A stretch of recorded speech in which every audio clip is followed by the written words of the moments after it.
J'ai toujours été fasciné par les cubes d'Habitat 67. J'ai toujours rêvé d'y vivre un jour. J'ai toujours été intéressé par l'architecture et par le projet en particulier. Quand j'ai eu mon permis de conduire, le premier endroit où je suis allé, je suis venu à Habitat 67. À l'époque, on pouvait s'asseoir dans les marches. Il y avait un accès vraiment ouvert pour tous. Et je me suis assis dans les marches, puis je regardais la ville. Puis je suis revenu souvent par la suite, jusqu'au moment où finalement j'ai eu la chance d'acheter mon premier appartement. Tout ce qui était à vendre, tout ce qui était à louer, j'allais le visiter, je prenais des notes, j'avais ma grille d'évaluation très subjective, l'endroit, la vue. Quand j'ai vu lui, ça a été un coup de cœur complet pour la vue. Mais moi, je partais d'un 3 cubes pour venir dans un 2 cubes, alors ça me faisait un peu peur. Et finalement, c'est un ami à moi, John White, qui est architecte à Toronto, qui est venu passer le week-end, puis qui a eu une idée fantastique qui a été de finalement renverser l'appartement. Parce que l'appartement, à l'origine, c'est sur 2 niveaux. Le salon, salle à manger, cuisine était au premier niveau et les chambres et la salle de bain au deuxième. Et il y a une plus grande terrasse au deuxième, il y a plus d'ouverture.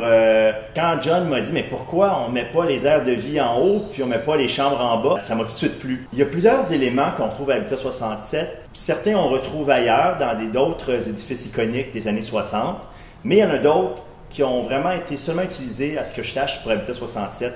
Et ce sont tous ces détails-là qui font que quand on regarde, on peut me prendre une photo d'un coin d'un appartement d'habitat à l'époque. Tout de suite, je sais que c'était habitat. Je n'ai pas besoin de voir beaucoup. Et ces détails-là, on les a conservés, on les a reproduits. Et pour moi, c'était quelque chose qui était non négociable que je voulais avoir ici. Tout ce qui était armoire, tout ce qui était garde-robe avait cette ligne de 80 pouces. Naturellement, on perd beaucoup d'espace. On perd quand même là, presque un 20 pouces au-dessus, mais pour moi, si on remplit ça, on vient de perdre l'esprit d'habitat, d'avoir l'éclairage réflecté sur le plafond à partir justement de ce 80 pouces-là au-dessus des armoires. Pour moi, c'était quelque chose qu'il fallait absolument conserver. Ensuite de ça, il y avait les commutateurs, parce que les commutateurs, c'est un peu comme des sonnettes, c'était du low voltage. Et naturellement, ça n'existe plus aujourd'hui. Même si on veut être respectueux de ce qui était il y a 50 ans, on veut construire l'appartement ici, on l'a bâti dans l'idée qu'il va être ici encore dans 50 ans, puis on voulait quelque chose d'intemporel.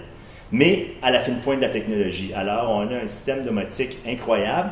Alors, on a réussi à trouver des commutateurs qui viennent d'être créés pour le Ritz à Paris. Alors, c'est un beau petit clin d'œil. On a les grilles. Les grilles au plancher moi, j'ai jamais vu ça nulle part ailleurs. Rien n'est au plafond, rien dans les murs, tout est sous le plancher. En ouvrant tout ça, bien là, ça nous a permis de tout refaire la plomberie, complètement de pied en cap. L'électricité, la même chose.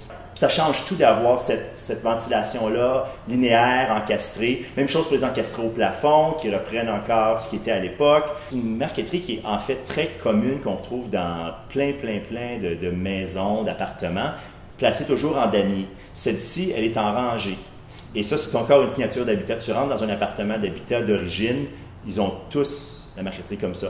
Et moi, je l'ai seulement vu une fois récemment. Je suis allé à Paris, puis au Beaubourg, il y avait dans les salles d'exposition la marqueterie posée dans le même sens. Alors, ça a été bâti à peu près dans les mêmes années. Je ne sais pas si on a été inspirés par Habitat, parce que c'est construit en 68-69, je pense. Mais moi, je n'ai jamais vu ça nulle part ailleurs que maintenant, ici et au Beaubourg. La sonnette, c'est une sonnette à 29,95, un bruit un peu infernal, mais c'est la sonnette d'habitat. À l'époque, il y avait quand même ça, le câble, à l'époque, le téléphone, l'électricité, tout passait par la plainte. Alors, si on a des changements à faire, on retire la plainte, on joue là-dedans, mais on ne le joue pas dans les murs. Ayant vécu dans un 3 cubes pendant une dizaine d'années, j'avais réalisé que le 3e cube, qui était ce qu'on appelait le sous-sol, parce qu'on est rentré au 10e et on descendait au 9e, était vraiment sous-utilisé. La chambre d'amis ne servait pratiquement jamais. Je descendais en bas pour faire le lavage parce que la laveuse sécheuse était dans la salle de bain en bas. Alors, ce qu'on a fait, c'est que la chambre d'amis communique avec le walk-in qui communique avec la chambre des maîtres. Alors, au quotidien, les portes sont ouvertes. Ça nous fait un walk-in qui est très grand avec beaucoup de rangements. Une deuxième salle de bain pour la suite des maîtres. Et si on a des invités, on ferme les portes entre le walk-in et la chambre, on baisse le lit mural et ils sont dans la petite cabine fermée. Quand on vit avec 1500 pieds carrés, c'est quand même un luxe d'avoir un immense walk-in, mais qui peut aussi être une chambre d'amis. Il y avait vraiment un enthousiasme de la part de l'équipe avec qui je travaillais. Les gens ont pris ça à cœur, ce projet-là. Ils étaient excités, ils étaient heureux de contribuer. Je regarde ma cabane dans les arbres parce que c'est un peu ça que c'est pour moi. On est complètement en haut, complètement à l'extrémité. Je me trouve tellement choyé. J'ai immensément de gratitude pour avoir cette chance et d'avoir pu aligner la pendaison de crémaillère avec l'illumination du pont Jacques-Cartier. Ça va être une soirée magnifique.